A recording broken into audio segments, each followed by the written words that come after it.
નમસ્કાર વિદ્યાર્થી મિત્રો, આજે આપણે ધોરણ 7 વિષય ગુજરાતી કાવ્ય 15 ગ્રામ માતા જોઈશું.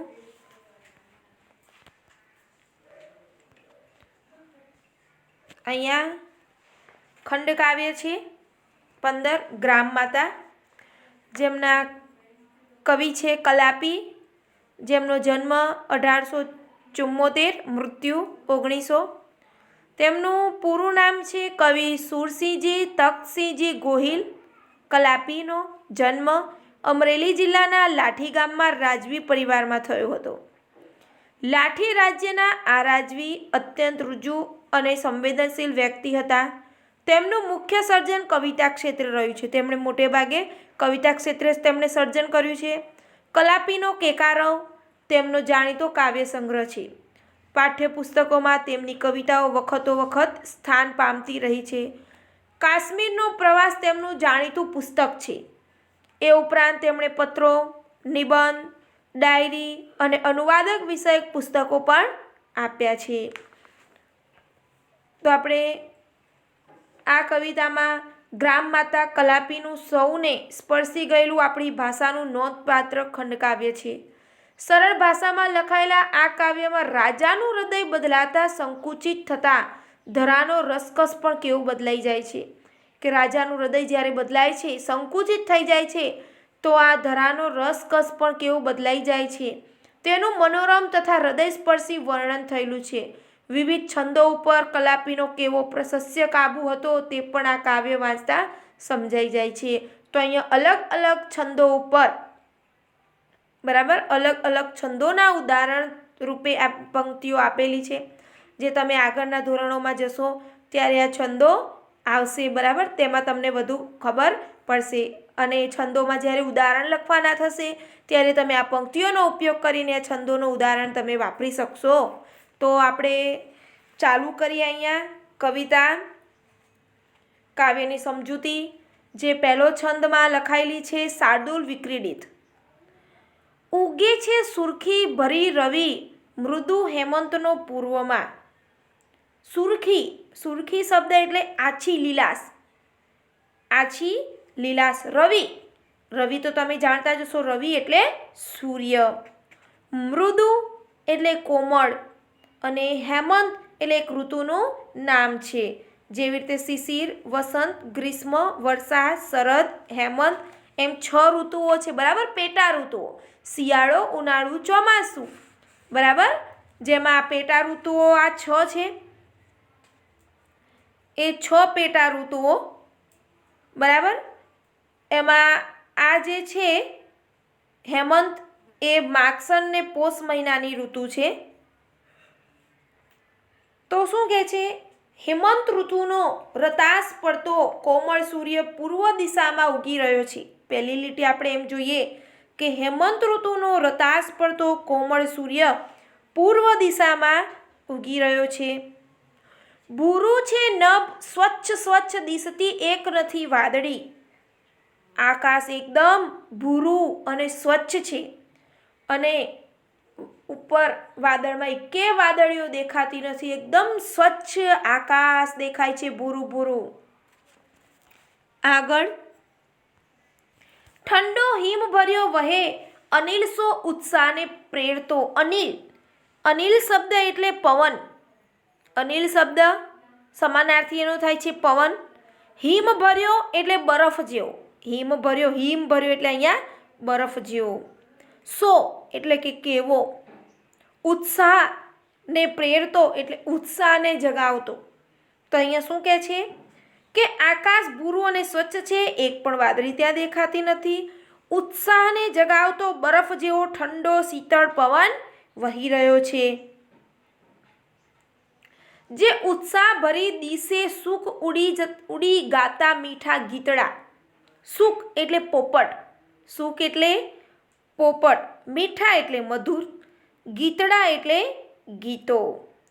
કે આ ઉત્સાહને શેરીમાં ભરીને, શરીરમાં ભરીને પંખીઓ મીઠા મધુર ગીતો ગાતા ગાતા ઉડી રહ્યા છે. તો પહેલો જે કાવ્ય પંક્તિઓ છે તે આ રીતે એનું આપણે ભાષાંતર કરીશું. દરેક 4 પંક્તિનું હું ફરીથી ભાષાંતર બોલું છું કે હેમંત ઋતુનો રતાસ પડતો કોમળ સૂર્ય પૂર્વ દિશામાં ઉગી રહ્યો છે. આકાશ ભૂરું અને સ્વચ્છ છે. એક પણ વાદળી ત્યાં દેખાતી નથી. ઉત્સાહને જગાવતો બરફ જેવો ઠંડો શીતળ પવન વહી રહ્યો છે અને એ ઉત્સાહને શરીરમાં ભરીને પંખીઓ મીઠા મધુરા ગીતો ગાતા ગાતા ઉડી રહ્યા છે. તો હવે માલિની છંદમાં લખાયેલી જે પંક્તિઓ છે તે દેખીએ. મધુર સમય તેવે ખેતરે શેલડીના, શેલડી શબ્દ એટલે શેરડી જે તમે ખાધી હશે, મીઠી શેરડી, બરાબર. શેલડી એટલે શેરડી. કે મધુર સમયે જ એ સમયે ખેતી શેરડીનું ખેતર છે. રમત કૃષિવલોના બાલ નાના કરે છે. કૃષિવલો એટલે ખેડૂતો, ખેડૂતોના બાલ એટલે બાળક શું કરે છે કે આવા મધુર સમયે શેરડીના ખેતરમાં ખેડૂતોના નાના નાના બાળકો રમી રહ્યા છે. કમલવત ગણીને બાલના ગાલ રાતા. કમલવત એટલે કમળ જેવા લાલ, કમલવત એટલે કમળ જેવા લાલ અને કોમળ. રવિ નીજ કર તેની ઉપર ફેરવે છે. રવિ એટલે આપણે ઉપરની પંક્તિમાં જોયું, રવિ એટલે સૂર્ય. તો રવિ શું કરે છે? નીજ એટલે પોતાનો, કર એટલે હાથ, સમાનાર્થી શબ્દ કર એટલે હાથ. તો જ્યારે આ ખેડૂતોના બાળકો અહીંયા રમી રહ્યા છે ત્યારે બાળકોના કોમળ ગાલ ઉપર, કમળ જેવા ગાલ ઉપર ધારીને સૂરજ પોતાના કિરણો તેમના ગાલ ઉપર ફેરવે છે. આગળ જોઈએ જે અનુષ્ટુપ છંદમાં લખાયેલો છે. આ પંક્તિઓ તમને ઘણી કામ આવશે એટલે યાદ રાખવી તો પણ રાખવા જેવી છે. વૃદ્ધ માતા અને તાત તાપે છે સગડી કરી. અહો કેવું સુખી જોડું કરતાય નિરમ્યું દિશે. કે શું કહે છે? તાત એટલે પિતા, તાત એટલે પિતા અને આગળ કરતાય એટલે કરનારે ઈશ્વર ભગવાને. જોડું એટલે યુગલ દંપતી, માતા પિતા હોય એ યુગલ દંપતી. નિરમ્યું એટલે રચ્યું છે કે બનાવ્યું છે. કે ત્યાં વૃદ્ધ દંપતી શું કરે છે? સગડી સળગાવીને શરીરને તપાવી રહ્યા છે કેમ કે ઠંડીની ઋતુ છે. વાહ, ઈશ્વરે કેવું સુખી જોડું બનાવ્યું છે. હવે વસંત તિલકામાં આવે છે. ત્યાં ધૂળ દૂર નજરે ઉડતી પડે છે ને અશ્વ ઉપર ચડી નર કોઈ આવે. ત્યાં કે દૂરથી અશ્વ એટલે ઘોડો અને નર એટલે પુરુષ. કે ત્યાં એ સમયે ત્યાં દૂર ધૂળ ઉડતી જણાય છે કે જાણે ઘોડા ઉપર બેસીને કોઈ પુરુષ આવી રહ્યો છે. ટોળે વળી મુખ વિકાસી ઊભા રહીને તે અશ્વને કુતૂહલે સહુ બાલ જોતા. અહીંયા મુખ વિકાસી એટલે મોઢા પહોળા કરીને આશ્ચર્ય કે કુતૂહલથી, કે તે જ સમય બાળકો જે દૂરથી ઘોડો આવી રહ્યો છે ને તેને બાળકો મોં વિકાસીને ટોળે વળીને ઊભા રહે છે અને કુતૂહલથી આશ્ચર્યથી એ ઘોડાને જોઈ રહ્યા છે. હવે મંદાક્રાંતા છંદમાં ધીમે ઉઠી શિથિલ કરને નેત્રની પાસ રાખી વૃદ્ધા માતા નયન નબળા ફેરવીને જુએ છે. અહીંયા શિથિલ એટલે ઢીલા, વૃદ્ધાવસ્થાના કારણે અશક્ત. પછી આગળ કર એટલે કે તેના હાથ, નેત્ર એટલે કે આંખો, નબળા એટલે કમજોર. કે વૃદ્ધ માતા ધીમેથી ઊભા થાય છે અને તેની આંખો આગળ શિથિલ હાથની છાજલી કરી નબળી આંખો આમ તેમ ફેરવીને જુએ છે. ને તેનો એ પ્રિય પતિ હજુ શાંત બેસી રહીને જોતો ગાતો સગડી પરનો દેવતા ફેરવે છે. દેવતા એટલે કે અગ્નિ. કે આ વૃદ્ધ માતા તો ધીમેથી ઊભા થઈ જાય છે પરંતુ જે એનો સ્ત્રીનો પ્રિય પતિ છે હજુ શાંતિથી બેસી રહ્યો છે અને પેલા ઘોડે સવારને જોતા કંઈક ગીતો ગાતો અને સગડીનો દેવતા ઉપર તળે કરે છે. હવે અનુષ્ટુપ છંદમાં આવે છે. ત્યાં તો આવી પહોંચ્યો એ અશ્વ સાથે યુવાન ત્યાં, કૃષિક એ ઉઠી ત્યારે આવો બાપુ કહીને ઊભો. કૃષિક એટલે ખેડૂત. કે ત્યાં તો એટલામાં તો પેલો યુવાન ઘોડા સાથે ત્યાં આવી પહોંચ્યો. પેલો ખેડૂત ત્યારે ઊભો થયો અને કહ્યું, આવો બાપુ, એમ કહીને ઊભો રહ્યો. હવે શાર્દુલ વિક્રીડિત છંદમાં આવે છે. લાગી છે મુજને તૃષા, જલ જરી દે તું મને બોલીને. શું કહે છે? તૃષા એટલે તરસ. તૃષા એટલે તરસ. જલ એટલે કે પાણી. કે શું કહે છે? મને તરસ લાગી છે, મને તું થોડું પાણી આપ. એમ કહીને પેલો યુવાન ઘોડા પરથી નીચે ઉતર્યો. અશ્વેથી ઉતરી યુવાન ઊભીને ચારે દિશાએ જુએ છે અને પછી તે ઘોડા ઉપરથી નીચે ઉતર્યો અને ચારે દિશાઓમાં જોવા લાગ્યો. મીઠો છે રસભાઈ શેલડી તણો, એવું દયાથી કહી માતા ચાલી યુવાનને લઈ ગઈ જ્યાં છે ઊભી શેલડી. કે તે નીચે ઉતર્યો અને ચારે દિશામાં જોવા લાગ્યો કે ભાઈ શેરડીનો રસ મીઠો છે, એવું દયાથી બોલીને ગ્રામ માતા શું કરે છે? પેલા યુવાનને શેરડીના મોલ પાસે લઈ ગઈ. જ્યાં શેરડી ઉગેલી છે, મોલ એટલે પાક, જે શેરડી ઉગેલી છે ત્યાં લઈ ગઈ. આગળ વસંત તિલકામાં આવે છે. પ્યાલું ઉપાડી ઊભી શેરડી પાસ માતા, છુરીવતી જરીક કાતડી કાપી, એક કાપી. કાતડી એટલે શેરડીના સાંઠાનો એક નાનકડો ટુકડો કાપ્યો. કે ગ્રામ માતા શેરડી પાસે પ્યાલો લઈને ઊભી રહી અને છરીથી શેરડીની એક કાતડી જરીક કાપી. આગળ જોઈશું. ત્યાં શેર છૂટી રસની ભરી પાત્ર દેવા ને કંઈક વિચાર કરતો નર તે ગયો પી. કે ત્યાં તો જરીક કાતડી કાપી, ત્યાં તો પ્યાલો રસથી ભરી દેતી શેરડીના રસની શેર છૂટી અને મનમાં કંઈક વિચાર કરતો તો યુવાન એ રસ પી ગયો. હવે અનુષ્ટુપ છંદમાં લખાયેલી પંક્તિઓ આવે છે.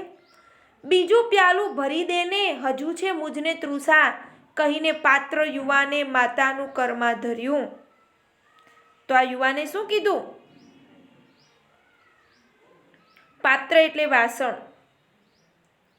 કે બીજું પ્યાલું ભરી દે મને, કે હજી મને તરસ છે. તૃષા એટલે તરસ છે કહીને એ જે પાત્ર હતું, પ્યાલો હતો, એ યુવાને માતાના હાથમાં મૂક્યો. તમને ચિત્ર દેખાય છે અહીંયા બરાબર?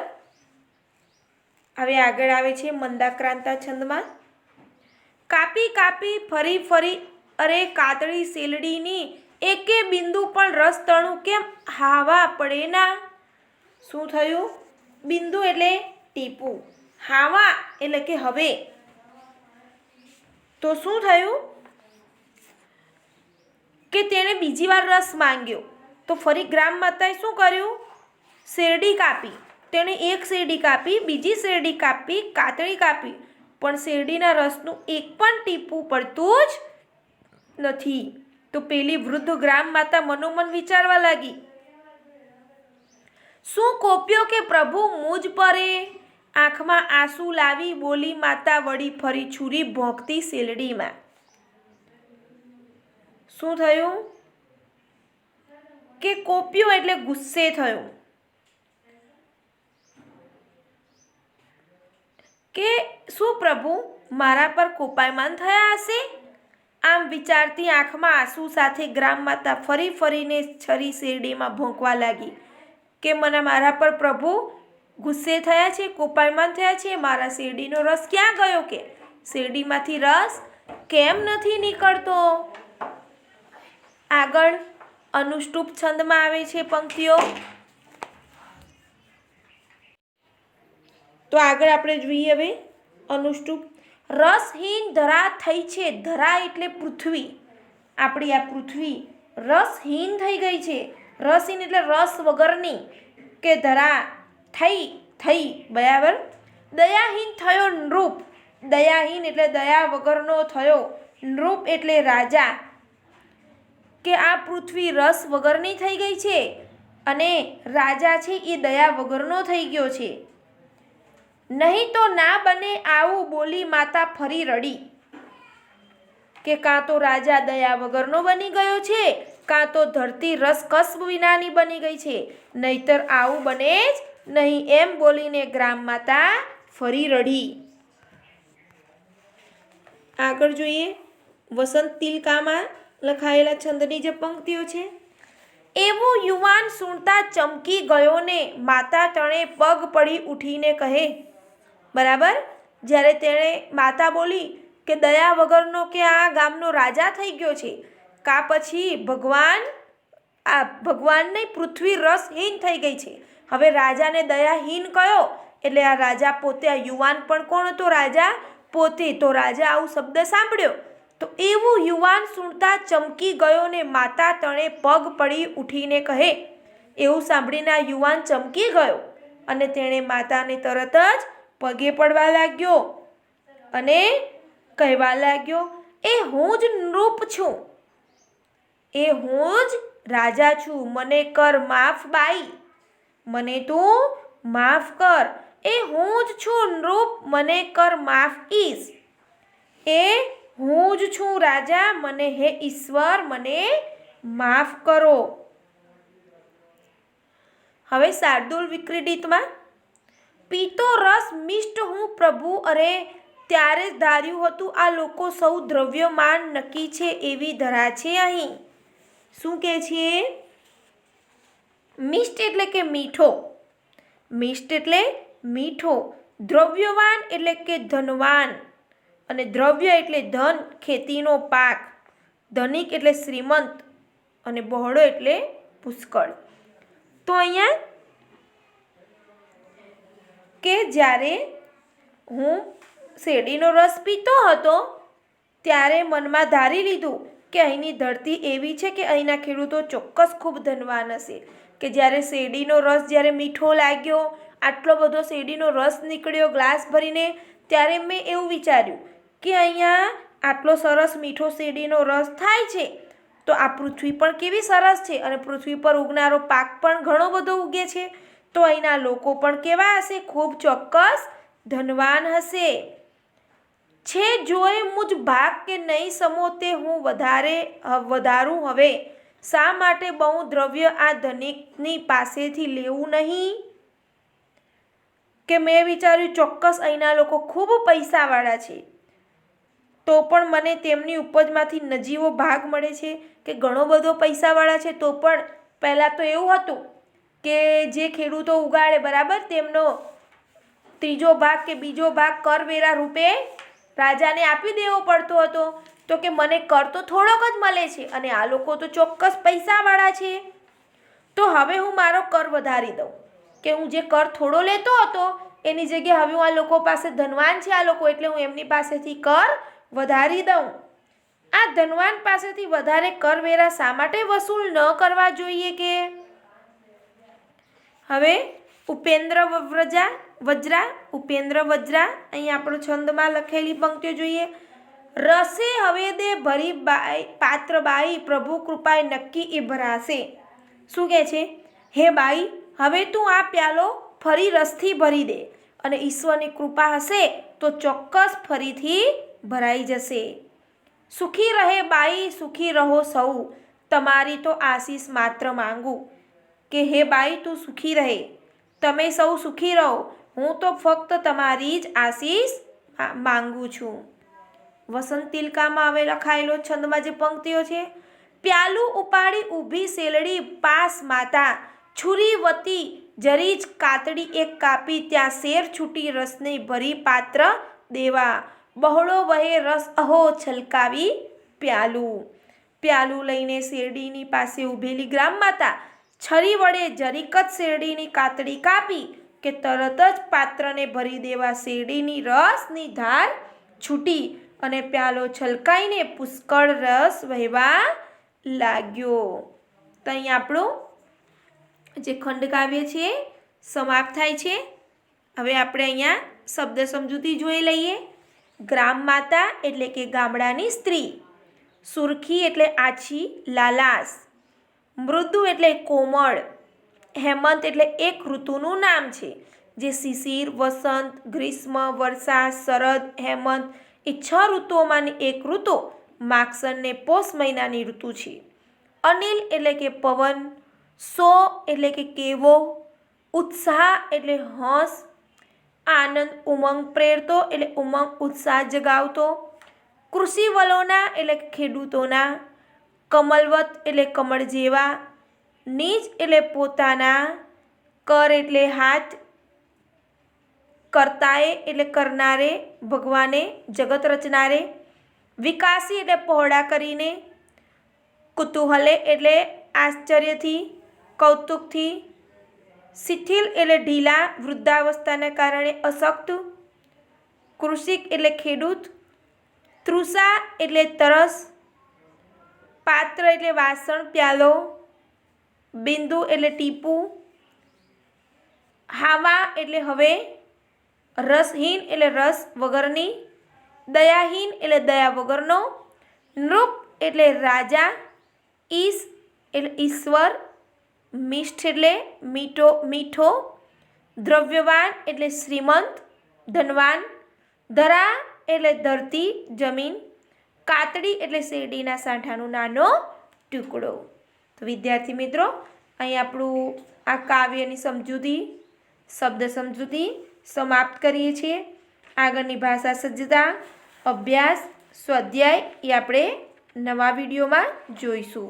ધન્યવાદ।